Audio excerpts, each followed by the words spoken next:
Assalamualaikum warahmatullahi wabarakatuh. Perkenalkan, kami dari kelompok 3 yang terdiri dari 1 Abdurrahman Hakim, yang kedua saya sendiri Andra Wulandari dari Prodi Pendidikan Agama Islam. Di sini kami akan mempresentasikan tugas mata kuliah Tafsir Pendidikan yang berjudul Mukjizat Al-Qur'an. Mukjizat Al-Qur'an. Mukjizat berasal dari bahasa Arab a'jaza yu'jizu i'jaz yang berarti melemahkan atau menjadikan tidak mampu. Mukjizat didefinisikan oleh pakar agama Islam antara lain sebagai suatu hal yang luar biasa yang terjadi melalui seorang nabi sebagai bukti kenabiannya. Sedangkan mukjizat Al-Qur'an bersifat universal dan abadi, yakni berlaku untuk semua umat manusia sampai akhir zaman. Aspek-aspek kemukjizatan Al-Qur'an dapat diklasifikasikan ke dalam 3 hal, yaitu aspek kebahasaan, aspek syariah, dan aspek ilmu atau isyarat ilmu. Yang pertama yaitu aspek kebahasaan. Al-Qur'an mempunyai gaya bahasa yang khas yang tidak dapat ditiru oleh sastrawan Arab sekalipun, karena adanya susunan yang indah yang berlainan dengan setiap susunan dalam bahasa Arab. I'jaz Al-Qur'an di segi bahasa ini adalah bahwa Al-Qur'an turun dengan bahasa yang indah lagi menawan, yang mengandung ciri khas tinggi yang tidak terdapat pada kalangan apapun dan sastra manapun di kalangan kafilah Arab. Pembagian jenis mukjizat itu dibagi menjadi 2. Yang pertama mukjizat indrawi hisyah. Mukjizat jenis ini didefinisikan pada kekuatan yang muncul dari segi fisik yang mengisyaratkan adanya kesaktian seorang nabi. Contohnya yaitu Nabi Musa dapat membelah lautan dan mukjizat Nabi Daud dapat melunakkan besi. Yang kedua, mukjizat rasional akliyah. Mukjizat ini ditopang oleh kemampuan intelektual yang rasional. Dalam kasus Al-Qur'an sebagai mukjizat Nabi Muhammad atas umatnya dapat dilihat dari segi keajaiban ilmiah yang rasional, dan oleh karena itulah mukjizat Al-Qur'an ini bisa abadi sampai hari kiamat. Perbedaan mukjizat Al-Qur'an dengan mukjizat nabi-nabi sebelumnya. Yang pertama yaitu mukjizat nabi sebelumnya bersifat fisik hisyah, maka habis sesuai dengan berlalunya zaman. Generasi setelahnya tidak lagi bisa menyaksikan mukjizat tersebut. Sementara Al-Qur'an adalah mukjizat yang terjaga, abadi, dan berkelanjutan. Mukjizat nabi-nabi sebelumnya terfokus pada penakjuban pandangan, sementara mukjizat Al-Qur'an mengarah pembukaan hati dan penundukan akal. Yang ketiga yaitu mukjizat nabi sebelumnya di luar konteks isi risalah mereka tidak bersesuaian karena fungsi utamanya hanya untuk menguatkan kenabian atau membuktikan bahwa mereka adalah utusan Allah Subhanahu wa taala. Yaitu contohnya menghidupkan orang mati, tongkat menjadi ular, tidak ada hubungan langsung dengan isi kitab Taurat dan Injil. Sementara Al-Qur'an benar-benar mukjizat yang bersesuaian dan menguatkan isi risalah kenabian. Kemukjizat Al-Qur'an dari aspek syariah. Hukum yang diperkenalkan Al-Qur'an bukan sesuatu yang berdiri sendiri, melainkan merupakan bagian integral dari akidah, di mana Al-Qur'an mengatur seluruh dimensi kehidupan manusia. Hal ini tergambar dari cara Al-Qur'an menetapkan hukum, di antaranya 1. Secara mujmal. Secara etimologi, al-mujmal berarti global atau terperinci. Sedangkan secara istilah menurut Hanafiyah, mujmal adalah lafal yang mengandung makna secara global, di mana kejelasan maksud dan rinciannya tidak dapat diketahui dari pengertian lafal itu sendiri, melainkan melalui penjelasan dari pembuat syariat, yakni Allah dan Rasulullah. Cara yang dipergunakan Al-Qur'an dalam menghadapi persoalan ibadah hanya menjelaskan pokok-pokok hukumnya saja. Perincian dan penjelasan hukum-hukum itu diserahkan pada sunnah dan ijtihad para mujtahid. Yang kedua, agak jelas dan terperinci. Hukum-hukum yang diterangkan dengan jelas dan agak terperinci adalah hukum jihad, undang-undang perang, hubungan umat Islam dengan umat lainnya, hukum-hukum tawanan dan rampasan perang. Ayat yang menjelaskan dasar hukum berjihad yaitu pada Quran surat At-Taubah ayat 41. Yang ketiga, jelas dan terperinci. Hukum-hukum yang jelas terperinci adalah masalah 1. Hutang piutang. Al-Qur'an menganjurkan untuk bersaksi ketika mengadakan jual beli dan utang piutang. Firman Allah pada Quran Surat Al-Baqarah ayat 282 yang artinya, "Hai orang-orang yang beriman, apabila kamu bermuamalah tidak secara tunai untuk waktu yang ditentukan, hendaklah kamu menuliskannya, dan hendaklah seorang penulis di antara kamu menuliskannya dengan benar. dan janganlah penulis enggan menuliskannya sebagaimana Allah mengajarkannya. Maka hendaklah ia menulis dan hendaklah orang yang berhutang itu mengimlakkan apa yang akan ditulis itu, dan hendaklah ia bertakwa kepada Allah Tuhannya, dan janganlah ia mengurangi sedikit pun dari utangnya. Baik, untuk hukum-hukum yang jelas dan terperinci berupa masalahnya akan dilanjutkan oleh teman saya, Mas Abdurrahman Hakim. Sekian, terima kasih. Terima kasih atas waktunya. Saya akan melanjutkan presentasi dari Mbak Andra Wulandari,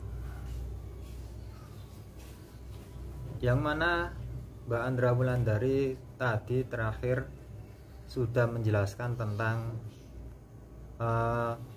hutang piutang, yang mana di dalam Al-Quran mengharamkan hutang yang belum dilunasi sampai dia meninggal. Nah, kalau dia meninggal kok belum lunas hutangnya, maka akan memberatkan dia di akhirat. Besok kalau di akhirat, hari kiamat, dia akan dimintai pertanggungjawaban tentang hutangnya tadi.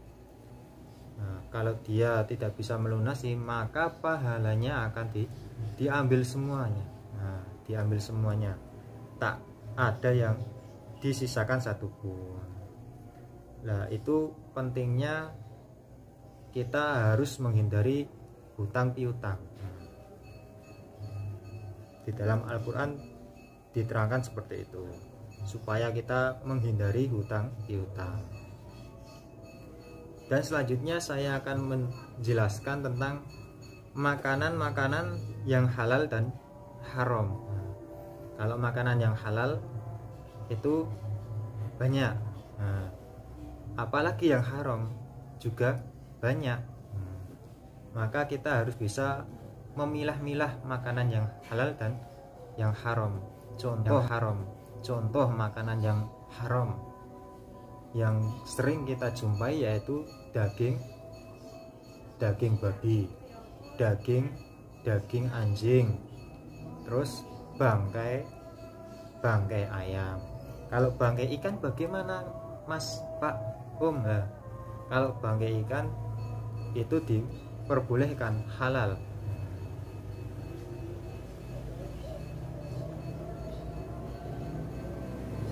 Dan satu lagi, kita mencari makanan. Nah, mencari makanan itu juga harus lewat perantara yang halal.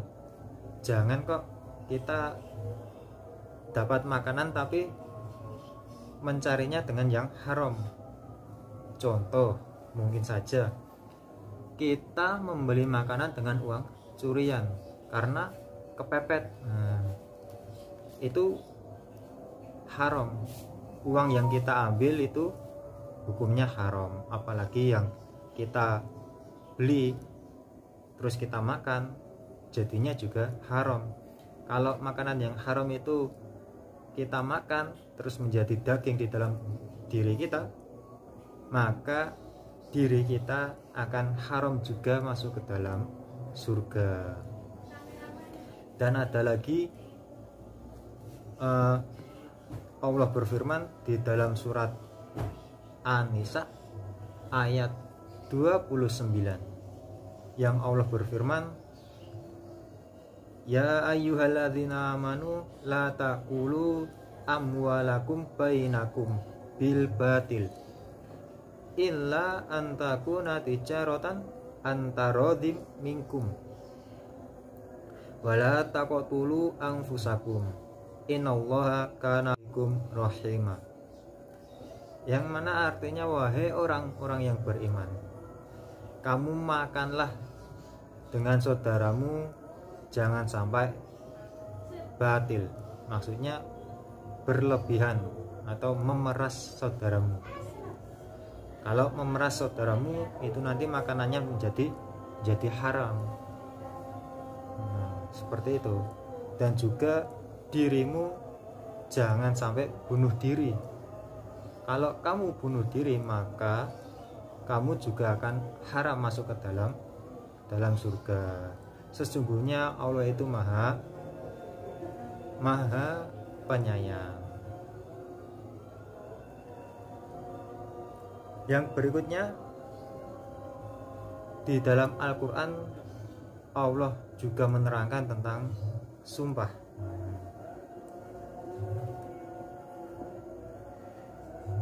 Yang mana sumpah ini dijelaskan oleh Allah di dalam surat An-Nahl ayat 94, yang mana artinya, dan janganlah kamu jadikan sumpah-sumpahmu sebagai alat penipu di antaramu, yang menyebabkan tergelincir kakimu sesudah kokoh tegaknya, dan kamu rasakan kemelaratan di dunia, karena kamu menghalangi manusia dari jalan Allah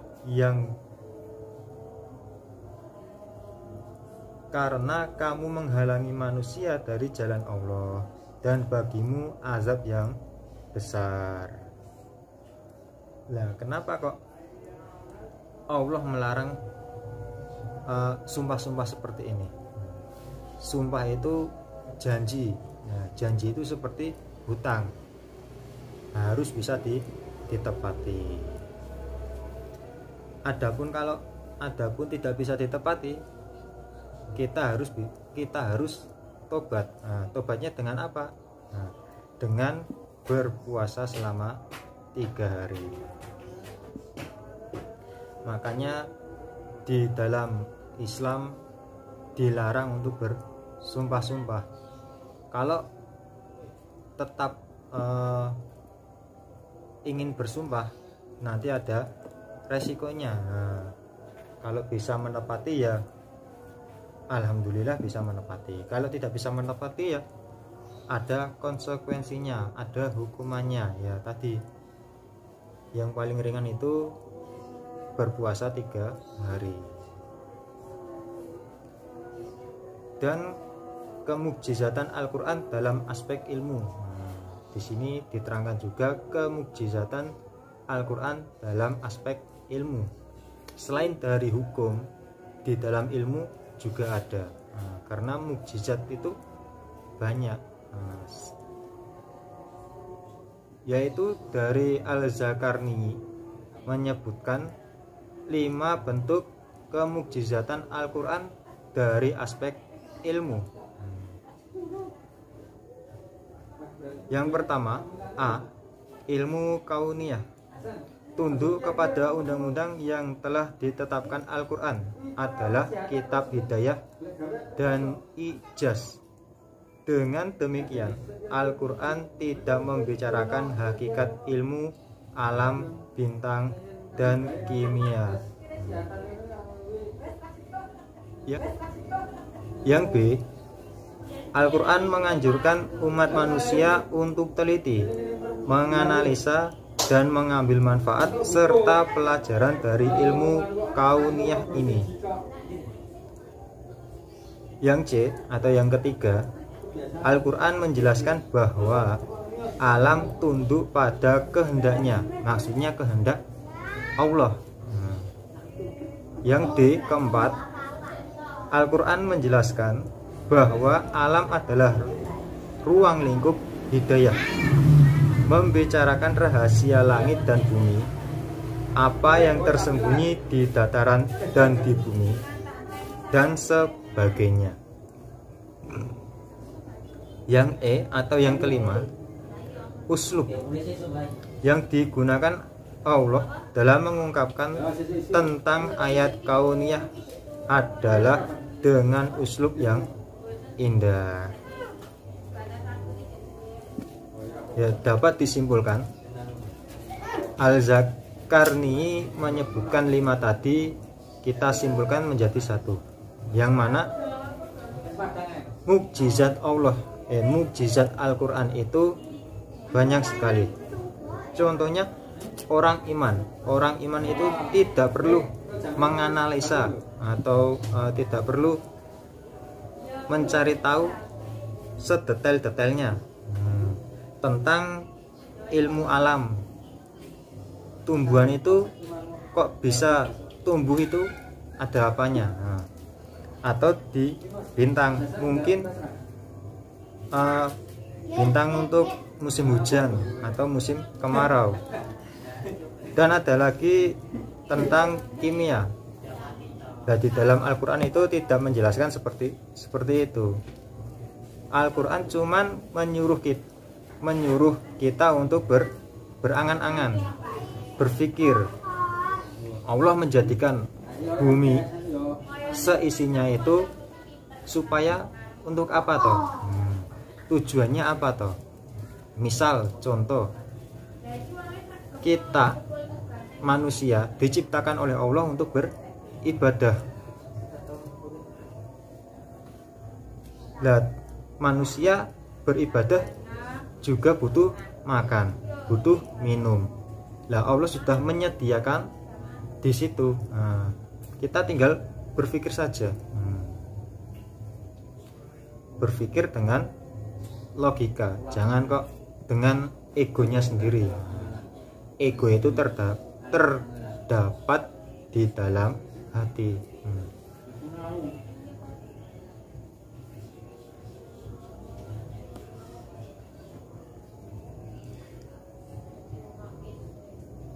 Dan selanjutnya sebagian pemikiran ilmiah yang terdapat dalam Al-Quran. Adapun di dalam Al-Quran itu juga bisa dipelajari secara ilmiah, yaitu pertama, ihwal reproduksi manusia itu bisa dipelajari oleh manusia, diteliti oleh manusia.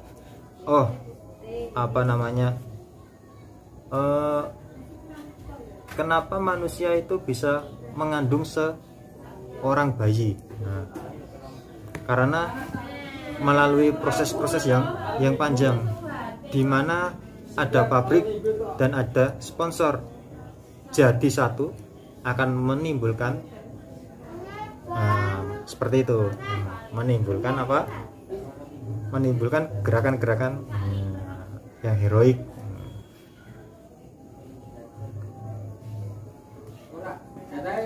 Di dalam surat Ar-Rahman, nah, insya Allah di dalam surat Ar-Rahman itu juga menjelaskan tentang apa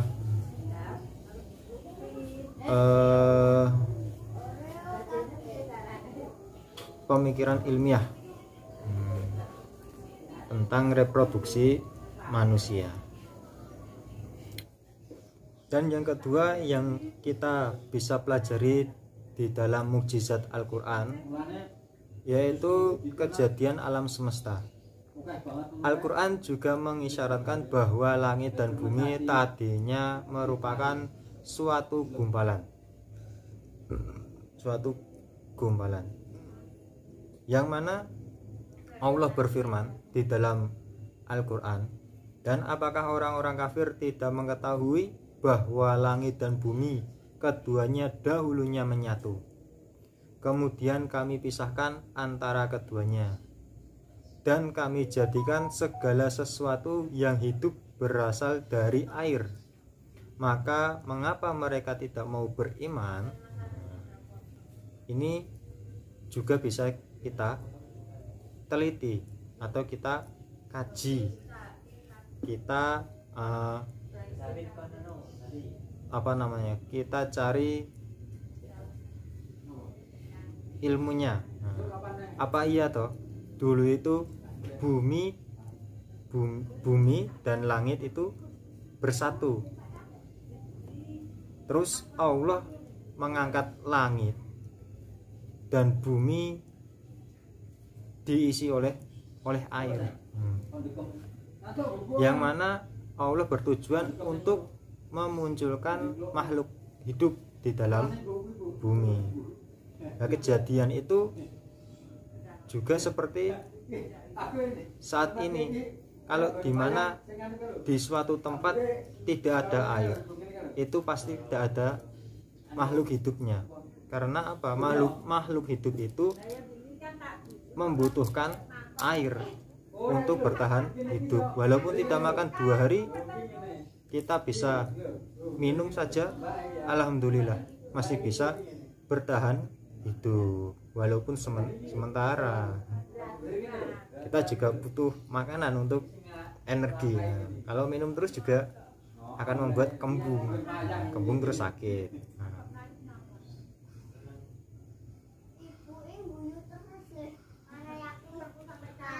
Dan yang ketiga, Allah menjadikan perbedaan sidik jari dari manusia satu dengan yang satunya. Di dalam surat Al-Waqiah ayat 3-4, Allah berfirman yang artinya, adakah manusia mampu mengira bahwa kami tidak akan mengumpulkan tulang-tulangnya? Ya, kami kuasa mengembalikan semua jari-jarinya, mesti kecil-kecil. Maksudnya walaupun kecil-kecil, jarinya berbeda-beda, itu Allah kuasa untuk mengumpulkan jadi satu dan dibangkitkan besok di hari kiamat. Kesimpulannya Al-Quran ini berfungsi sebagai sumber atau landasan. Saya ulangi, Al-Quran ini berfungsi sebagai sumber atau landasan hukum pertama bagi kehidupan manusia. Al-Quran juga merupakan mukjizat terbesar yang diturunkan Allah kepada Nabi Muhammad melalui malaikat Jibril secara berangsur-angsur, dan kemukjizatan Al-Quran tidak dapat diragukan lagi. Mukjizat adalah sesuatu yang luar biasa yang diperlihatkan Allah melalui para nabi dan rasulnya. Mukjizat juga berfungsi untuk membuktikan bahwa kekuasaan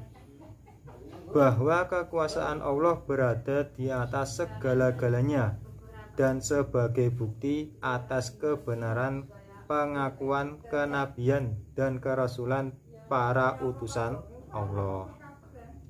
Dan kemukjizatan Al-Quran dapat ditinjau dari aspek kebahasaan, aspek syariah, dan aspek ilmu. Kemukjizatan Al-Quran tidak dapat ditandingi oleh apapun, karena dari hal yang terkecil sampai hal yang terbesar semua dibahas di dalam Al-Quran. Sekian presentasi dari kami. Mungkin dari awal sampai akhir banyak sekali kesalahan atau tutur kata yang salah atau yang tidak bisa dimengerti. Mungkin ada pertanyaan atau apapun itu, unek-unek yang ingin disampaikan, pesan atau kesannya boleh ditulis, diketik di bawah kolom komentar di bawah ini ya. Jangan lupa like, subscribe, dan komen. Nah, sekian dari saya.